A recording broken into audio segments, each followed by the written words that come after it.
Ferrari claims a podium with Charles Leclerc in the Spanish Grand Prix, the ninth round of the 2025 Formula One Championship. The Barcelona F1 race ends without penalties for the Monegasque driver, who after the FIA investigation comes out clean from the close encounter with Max Verstappen. For Lewis Hamilton, however, things did not go as expected.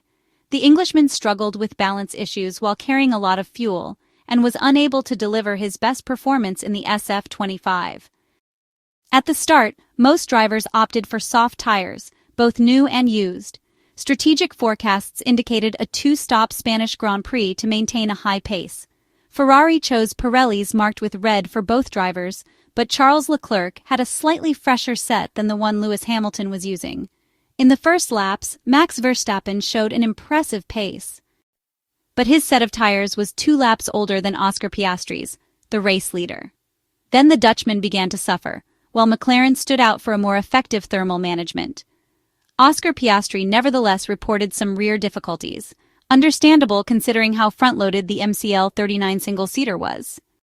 So we're talking about a balance aimed at favoring rotation, but at the same time it stressed the rear axle of the papaya-colored cars a bit too much.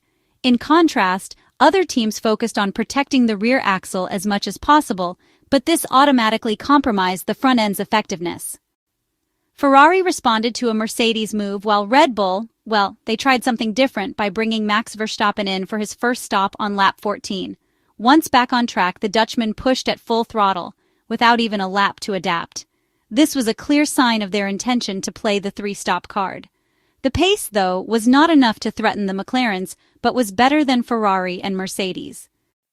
Red Bull found itself in the ideal position to attempt a more aggressive strategy. The first of the 2 Ferrari cars to stop was Lewis Hamilton's, forced to cover the undercut attempt by George Russell. To avoid losing position to the 7-time Formula One world champion, the Italian team chose to bring him in early, accepting to extend the next stint. Meanwhile, the Mercedes strategists faced a difficult choice: extend the stint or pit immediately. However, the overcut proved to be ineffective or even counterproductive.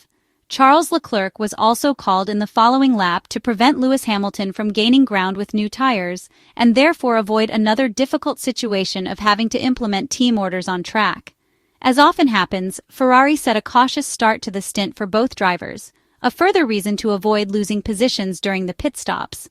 Both mounted medium tires, the same compound the Maranello team planned to use again at the end. With the stop game, Mercedes managed to pressure Ferrari, forcing it to pit earlier. George Russell pitted on lap 23 to put on mediums. The 4-lap gap to Lewis Hamilton could have mattered in the second part, but front tire degradation showed up earlier than expected, negating some of the advantage. Red Bull's plan was to gain through pace. Between laps 21 and 22, both McLaren cars made their first stops, fitting medium tires as predicted. Each pit stop costs about 21 seconds, and knowing he had to make 3 stops, Max Verstappen needed to recover at least 0.4 per lap. In the middle phase, until the MCL-39 cars stopped, the Dutchman cut the gap by about 1.5 seconds per lap, enough to alarm the Woking pit. According to Red Bull's calculations, around lap 40 McLaren truly felt the risk. After a very intense second part, Max Verstappen pitted for the last time on lap 41, switching to softs. The idea was to try a final charge to grab at least one podium step. At the same moment, Charles Leclerc made his second tire change. The only realistic objective was to lock in 4th position and defend against any Mercedes comeback. Again, the choice fell on a second set of mediums, considered more consistent than the softs. However, the Ferrari team preferred not to risk, choosing strategic consistency over creativity. The management of the Pirelli tires appeared solid, as already seen in Imola, especially for Charles Leclerc, a sign of improved control over surface temperatures. The safety car ruined everything for the 4-time Formula One world champion and proved an unexpected opportunity for the Maranello team at a stage of the race when 4th place seemed the best possible result for the Italian side. On lap 54, the safety car came out due to Kimi Antonelli's retirement.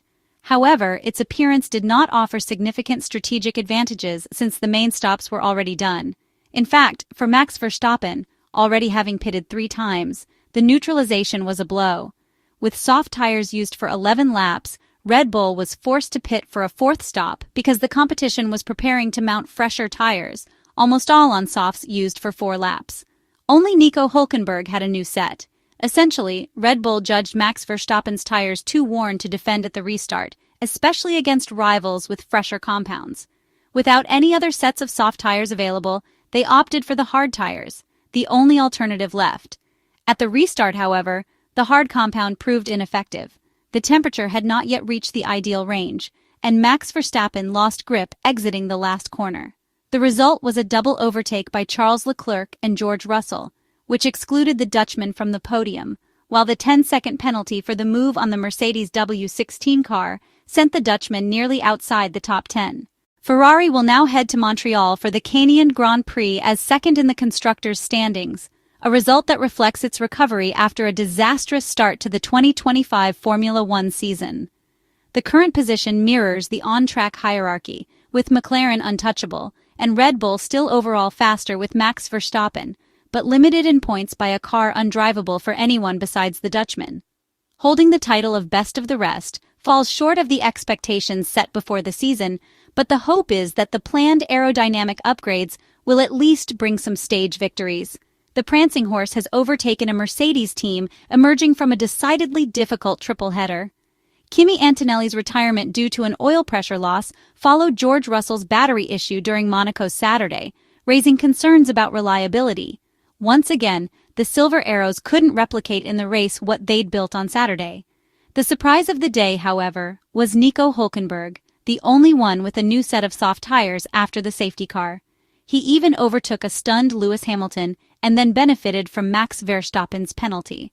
The fifth-place finish still owes a lot to the German driver, who made the most of the new floor introduced in Spain, the latest product of the rich development program Sauber has pursued since the start of the season. Returning to Ferrari, the Barcelona podium at the Circuit de Barcelona Catalunya was a breath of fresh air, but Charles Leclerc isn't fooled. Behind the smile lies a clear awareness. Ferrari still is not where it should be. Charles Leclerc bluntly admitted that the Maranello team had made it onto the podium mainly thanks to the safety car, without which fourth place would have been the likely outcome. He added that he wasn't necessarily more confident in Ferrari's ability to consistently fight for those positions, but believed they were beginning to understand the car better and how to extract more performance through setup work. The Monegasque driver acknowledged that the recent technical improvements were coming at too high a cost in terms of drivability. The Ferrari man explained that the ideal setup still required extreme compromises that made the SF-25 car difficult to handle, and stressed the need for new development soon if Ferrari wanted to fight regularly for podium finishes in the second part of the 2025 Formula One championship. The Spanish podium, his second consecutive after the P2 on the streets of Monte Carlo in front of his home fans, was described as a pleasant surprise, partly the result of good fortune.